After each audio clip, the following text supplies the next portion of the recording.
Hello students, welcome back to my YouTube channel Biology with Shuchita and I am your educator Shuchita. आज का जो topic हम लोग start करने जा रहे हैं वो है जाइंट क्रोमोसोम।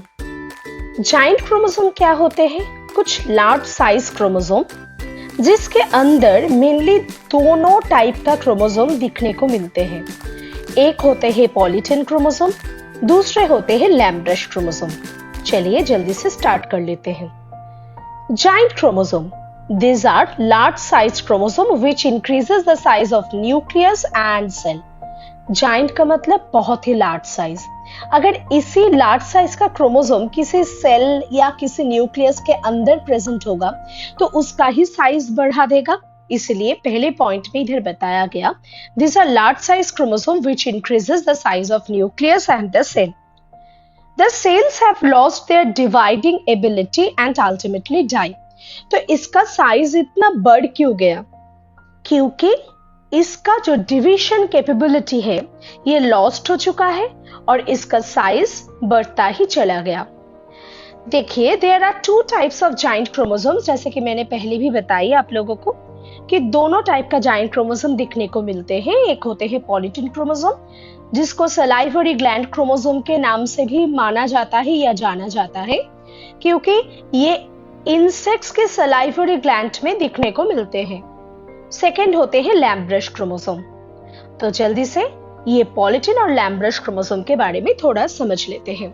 पहले देख लेते हैं ये पॉलीटेन क्रोमोसोम कितना लार्ज स्ट्रक्चर है ना? बहुत ज्यादा लार्ज स्ट्रक्चर इधर दिखने को मिल रहा है। इसमें बहुत सारा आर्म्स प्रेजेंट है, जैसे कि right arm chromosome 2, left arm chromosome 2, left arm chromosome 3, right arm chromosome 3, उसके साथ साथ एक्स क्रोमोसोम।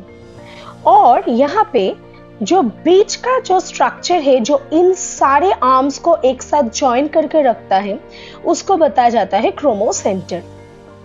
तो चलिए अभी थोड़ा नोट्स देख लेते हैं। These are special type of interphase chromosome found in salivary glands of Drosophila, some insect cells, endospermic cells, antipodal cells and suspensory cells.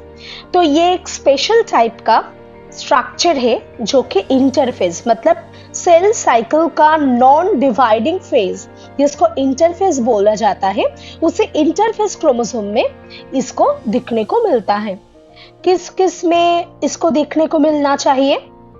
जैसे कि सलाइवरी ग्लैंड ऑफ ड्रोसोफिला में, कुछ इंसेक्ट में, उसके साथ साथ endospermic, antipodal and suspensory cell, ये तीनों ही प्लांट सेल्स है ना, उसमें भी ये देखने को मिलता है। Their chromonema divides about 10 consecutive divisions without cytokinesis.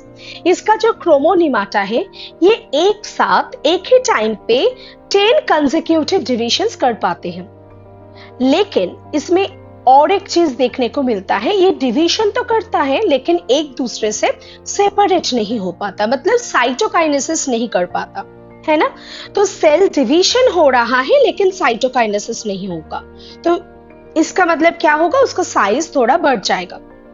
तो आइए देख लेते हैं, अगर ऐसा कंसेक्यूटिव डिवीजन होंगे उसके साथ उसका साइटोकाइनेसिस नहीं होगा तो उसी टेक्निक को हम लोग बताते हैं एंडोमाइटोसिस या एंडोपॉलीप्लॉइडी या एंडोडुप्लीकेशंस, जहां पे सेल डिवीजन तो होते हैं लेकिन साइटोकाइनेसिस नहीं होता। तो ये 10 कंसेक्यूटिव डिविजन्स के बाद ये कितना साइज का डीएनए फाइबर बनाते हैं या डीएनए का कितना कॉपी बना पाते हैं? 2 to the power 10 copies of DNA ये बना पाते हैं। अभी आते हैं थर्ड पॉइंट में। ऑल पॉलीटेन क्रोमोसोम्स में remain attached to common point called chromocentre. जो बीच में अभी मैंने दिखाई थे, ये बीच का जो स्ट्रक्चर है जो सारे आर्म्स को एक साथ ज्वाइन करके रखा है उसे बताया जाता है क्रोमोसेंटर। नेक्स्ट पॉइंट पे आते हैं। Somatic pairing between homologous chromosomes occur and show specific binding pattern. इसमें ये जो क्रोमोसोमल स्ट्रक्चर है इसमें होमोलोगस क्रोमोसोम्स को दिखने को मिलते हैं कि दोनों एक साथ पेयर करके रखता है और इसमें एक स्पेसिफिक बाइंडिंग पैटर्न भी दिखने को मिलते हैं। Fifth point, at certain regions one or more bands temporarily swells due to uncoiling of chromonimata. ये क्रोमोनिमाटा के पोर्शन थोड़ा देर के लिए अनकॉइल्ड हो जाते हैं और टेम्पोररी स्वेल कर जाता है वो पर्टिकुलर स्ट्रक्चर। ये जो स्वेल किया गया स्ट्रक्चर है उसी रीजन्स को हम बोलते हैं पफ्स और बल्ब्स। ये large puffs are named as Balbiani ring. इसका नाम क्यों बाल्बियनी रिंग दिया गया? क्योंकि साइंटिस्ट बाल्बियनी ने पहले इस चीज को डिस्कवर किए थे, इसीलिए। नेक्स्ट आते हैं 8 पॉइंट पे। They are not permanent and are under the control of specific gene. ये सभी चीज परमानेंट तो नहीं है और ये स्पेसिफिक जीन्स को हेल्प से कंट्रोल किए जाते हैं। अभी आते हैं 9 पॉइंट में। बल्ब्स और puffs are having active DNA which transcribe for RNA. ये जो बल्ब्स या पफ्स की जगह होते हैं उसमें एक्टिव डीएनए पाया जाता है जो एक्टिव डीएनए आरएनए को ट्रांसक्राइब कर सकता है। It is correlated with the intense secretory activity of the salivary gland. इसका प्रेजेंस है, इसीलिए क्या होता है, इसमें इंटेंस एक्टिविटी देखने को मिलते हैं salivary glands का। अभी जाते हैं एकदम से लास्ट पॉइंट जिसको मैंने थोड़ा हाईलाइट करके रखी हुई है, जहां पे बताया जा रहा है कि polytene chromosomes are large chromosomes found in the salivary glands of insects, इसीलिए उसको भी सलाइवरी ग्लैंड क्रोमोसोम भी बताया जाता है या माना जाता है। Balbiani discovered them in 1881. They are also known as salivary gland chromosome because they were discovered in the salivary gland. तो बाल्बियनी ने 1881 में इसको डिस्कवर किए थे और इसको मिलता कहाँ पे है? इंसेक्ट की सलाइवरी ग्लैंड में, इसीलिए इसको सलाइवरी ग्लैंड क्रोमोसोम माना जाता है। होप कि इतना तक आप सभी लोगों को समझ में आ चुका है। अभी चलते हैं नेक्स्ट पे जहाँ पे लैम्ब्रश क्रोमोसोम के बारे में पढ़ेंगे हम लोग। देखिए, लैम्ब्रश क्रोमोसोम का नाम लैम्ब्रश क्यों है? क्योंकि इसका अपीयरेंस देखिए, इसको देखने को ऐसा लगता है कि जैसे किसी लैम्प को क्लीन करने का जो डस्टर टाइप कुछ मिलता है, इसी की तरह इसको दिखता है, इसीलिए इसको लैम्ब्रश क्रोमोसोम माना जाता है। तो this are germ line chromosome occurs in diplotene stage. जो सेल साइकिल का स्टेज होते हैं ना, कौन से सेल साइकिल का स्टेज? मियोटिक, मतलब रिडक्शनल डिवीजन जहां पे दिखने को मिलते हैं, उसमें मियोसिस 1 और मियोसिस 2 होते हैं। तो मियोसिस 1 में प्रोफेज 1, मेटाफेज 1, एनाफेज 1, टेलोफेज 1, ये चारों फेजेस होते हैं।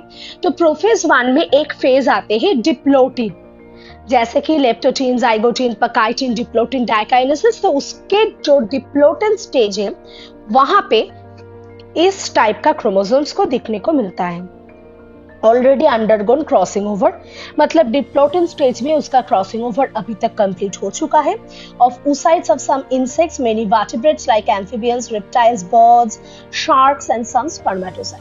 तो इन्हीं सभी में ये लैम्ब्रश क्रोमोसोम दिखने को मिल जाता है। अभी आते हैं सेकंड पॉइंट पे। These chromosomes are larger than polytin and can be seen under light microscope। ये क्या होते हैं? ये पॉलीटिन क्रोमोसोम से भी बहुत ज्यादा बड़ा है साइज में और जिसको लाइट माइक्रोस्कोप के अंदर ही हम लोग देख सकते हैं। Number 3, at diplotin stage, the chromosomes consist of double axis to elongated chromatids with lateral loop extending out in opposite direction, giving it an appearance of lambrush।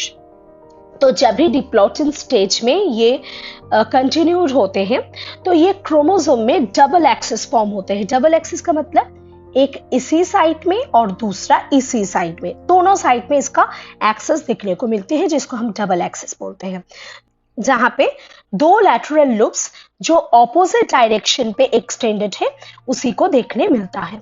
अभी चलते हैं फोर्थ पॉइंट में। Loops are composed of active DNA which means for the synthesis of large amount of yolk and other substances required for the growth and development of the meiocytes. यहाँ पे आप लोगों के लिए एक नया टर्म आ गया है, मियोसाइट्स। तो देखिए, इधर मैंने लिख के रखी है कि what is meiocyte? Meiocytes are the cells that undergo meiosis to produce gametes. जो गैमेट्स को बनाने के लिए मियोसिस कंप्लीट करते हैं जो भी सेल्स, उसे हम मियोसाइट्स कहते हैं। तो इधर क्या बताया गया? ये जो लूप फॉर्मेशन हुआ जहां पे एक्टिव डीएनए दिखने को मिलते हैं वो किसी लार्ज अमाउंट ऑफ यॉर्क में भी मिलता है। अदर सब्सटेंसेस जो कि growth and development of the myocytes के लिए रिस्पॉन्सिबल माना जाता है। Sometimes RNA produced by this chromosomes are stored as इनफॉर्मोसोम।